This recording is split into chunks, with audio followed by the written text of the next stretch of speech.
These are the side hustles that pay me $1,576 for the month of January. The $6 is very important because that means I can buy another coffee at Starbucks. Who doesn't like Starbucks? I'll be going through each side hustle, how you can get started yourself, detailing the process for literally everything, and grading it on a scale of F to A+, so you can figure out if this is actually worth your time or not. If you're interested in finding more ways to make money on the internet, smash the like button and the subscribe button. Every month I go through new ways to make money on the internet, try them out, and see if they work or not. Before going to the first side hustle, here's an earning snapshot of how much money I've actually made trying out side hustles. I started off last year in January making $286. As you can see, the first few months were good but not great, but slowly and surely this money started to roll in, making $850 in October last month, and the last 2 months have been specifically good, and I made more than $1,500 each month, which is absolutely incredible. I detail this to give you motivation as well. The journey is not going to be easy, it's going to be up and down, but you have to stay consistent. The first side hustle that made me money was dividend investing. This made me around $540 last month. If you think about it, every company has sales. Whether they sell goods or whether they sell services, they have some money that they earn. And they also have expenses. They have to pay their staff, they have to pay for raw materials, for transportation, and many other expenses that they have to subtract from their sales. After doing all of this, they get what is called profit. At this point, companies have two choices. A, they can take this money and reinvest it into the business, or B, they can give it back to the shareholders. Most companies do a combination of these two things. And this is where we come in as dividend investors. If you own stocks or own shares in a company that pays dividends, you are entitled to these dividend payments. For example, a company that paid me dividends was Pepsi. They paid me $42 last month simply for holding onto the stock. The good thing is I don't have to keep up with Pepsi stock and if it's going up or down every single day. What I do know is that I'm definitely entitled to the dividends that they pay. They've already set up this complex business model. They're operating in literally every single country. And as a dividend investor, I can take part in their good business. And not just Pepsi, you have other companies like Coke, P&G, many companies listed on the stock market that are paying dividends. You might be wondering, what happens if Pepsi goes under? What happens if you invest in Pepsi or other companies and they just literally vanish from the face of the planet? Well, this is where ETFs come in. ETFs or exchange trade funds are an investment product that hold a basket of companies. So they hold not just one or two companies, some of them literally hold thousands of companies. Some of the popular ETFs like WOO or WOO track the S&P 500. These are 500 of the biggest companies in the United States of America. If you hold this ETF, you're holding not just Apple, Microsoft, or Google, you're holding 500 different companies. This ensures that your money stays safe and protected, you partake in the dividend, and you also partake in the growth. The S&P 500 that I just mentioned has gone up 10% on average for the last 40 years. So you're not only getting paid to hold the ETF, you're literally making money from the growth itself. And this is where I have most of my money and what actually pays me. The S&P 500, for example, paid me $122 for the month of January for simply holding onto the stock. You don't have to buy the S&P 500, you can buy other indices and literally any ETF that you like. Most ETFs do pay dividends. The amount of dividend that you get depends on the dividend yield of the ETF. The S&P 500, for example, has a dividend yield of 1%, which means of every $100 invested, you'll get $1 back in dividend every single year. Some ETFs like SCHD have a higher yield. These are dividend-focused ETFs that invest in dividend-first companies.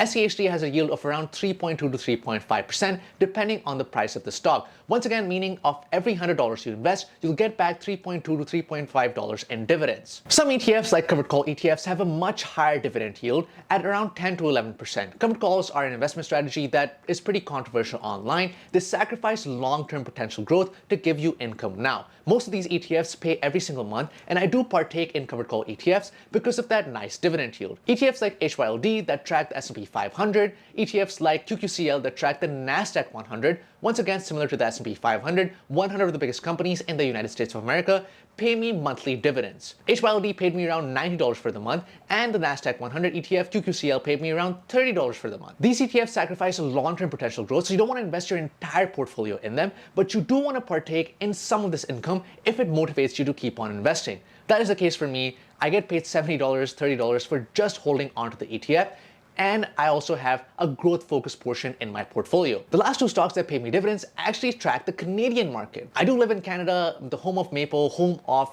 actually not home of the handsome Prime Minister anymore, I keep on forgetting, but I do want to partake in the Canadian economy, and the bonus is that the dividend yield is always nice and juicy. VDY, a Vanguard product that tracks the TSX 60, the Canadian version of the S&P 500, paid me $90 for the month. the dividend yield is nice and juicy at 4.2 to 4.5%, and that's just a good incentive of holding onto the stock and partaking in the Canadian economy. Tariffs are a big topic of discussion these days, but the Canadian economy, specifically industries like financials, energy, and healthcare, also telecommunications, is always going to be present. People are always going to want these things and really need these things, and that is why primarily I want to partake in the Canadian economy. HDIV is a Hamilton product, once again a covered call ETF, tracking the TSX 60. It sacrifices long-term potential growth to give you income now. The yield is nice at 10% and it paid me $70 for the month of January. Not bad. So the two choices you have to make while investing in dividends are: one, do you want to invest in stocks or ETFs? I primarily like ETFs for the reasons that I mentioned. And two, what yield do you want from your portfolio? The higher your yield is, the more risk you take on and the more probability you have of NAV erosion, which essentially means that your portfolio is going to go down in value even though you're making more in dividends. For me, a good yield is around 3% because it gives me those dividends and still protects the growth of my portfolio. My portfolio has also increased in value around $30,000, and now I also get paid $5,000 every single year in dividends. Once you've made those choices, you can easily buy dividends through any broker that you like: Robinhood, Wealthsimple in Canada, Fidelity, many others in America. You just have to sign up and you have to press buy on the stock. It's as simple as that, and you can keep on making monthly payments simply for partaking in the stock market. I'm going to give dividend investing an A+ grade. This is because this is the most passive side hustle that I've ever found. The only thing I need to do to make money from dividends is buy the stock. I have to open an account, I have to look and search up the ETF, I have to press buy, and I can start making money through dividends. I have not found a more passive side hustle than dividend investing. If you have, please let me know. But I just don't believe that there's anything out there in the side hustle world and on the internet that can actually be more passive than this. And for that reason, it's an A+. Before we get to the side hustle that made me $1,000 for the month of January, please smash the like button and the subscribe button. Every subscriber matters for the YouTube algorithm and helps get this video to the right people also interested in making money online and escaping the matrix. I cannot believe I said that, but smash the like button. The next side hustle that paid me was Fiverr.com. Fiverr.com paid me nearly $1,000 this month. Well, it paid me over $1,000, roughly around $1,032. The two is important because I can buy coffee from that $2 at Tim Hortons. What is Fiverr.com? Fiverr.com is a freelancing website. You can sign up and provide services to clients that need things done. Literally anything that you can think of can be sold on Fiverr.com. For example, if you're good at designing logos and you have a knack for design, you can sell logo designing services and artistic services. If you're a good programmer like myself and are good with technology, you can sell programming services.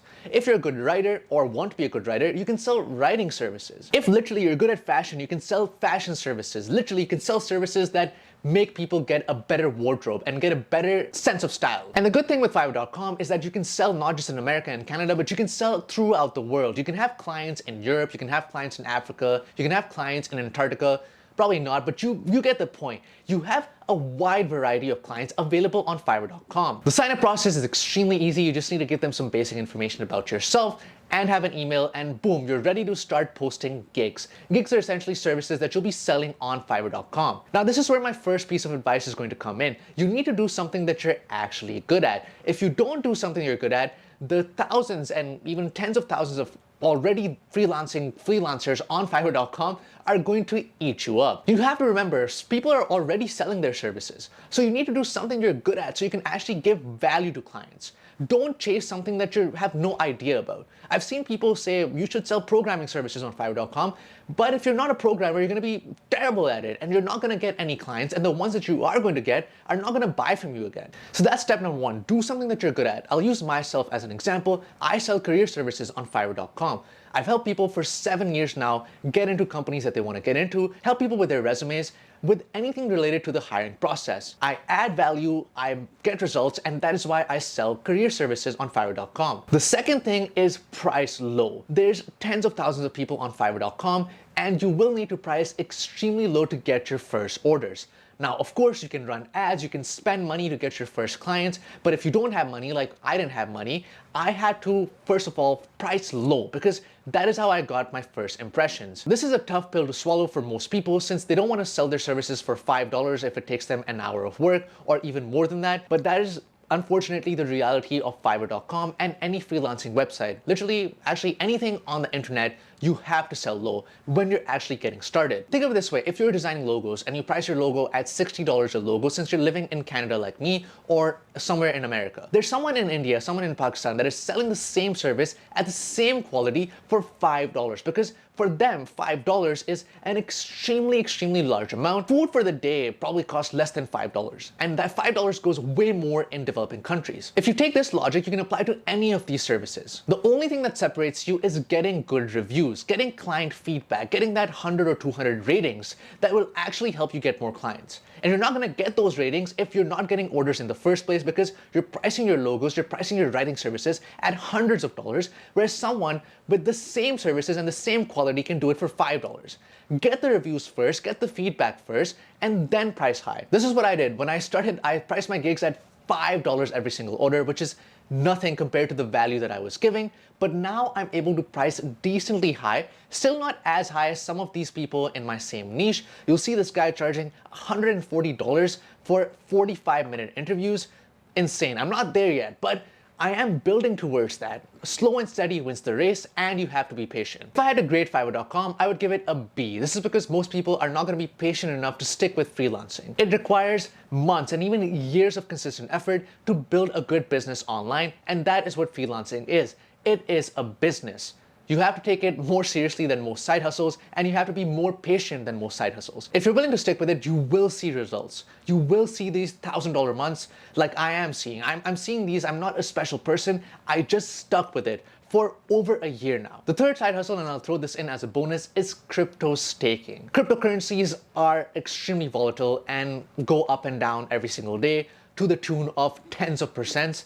But I partake in the crypto industry because I do believe it has some future applications that, if they do take off, could revolutionize industries. The crypto I like in particular is Ethereum. Ethereum, the price return has not been good for the last 2 years compared to Bitcoin. But staking is a way for me to get some reward from the Ethereum blockchain for just holding onto my coins. Staking essentially means you're lending your crypto to certified transactions onto the blockchain. Every transaction that happens on the blockchain needs to be certified, and if you lend your crypto to certify it, you get some reward back in the form of the same cryptocurrency. Like I mentioned, I partake in Ethereum staking. I don't make a lot of money, nearly $6 every single month, but it's a nice incentive to take part in the ecosystem of the entire blockchain world. Most of my return, if it does actually pay out, it's going to be in the price appreciation of Ethereum, but I do want to be compensated for holding onto Ethereum in the first place in the short term as well. I'm going to rate this a C side hustle since the price of crypto, it can be minus 50 one day and then plus 75% the other day. So I'm not going to recommend this to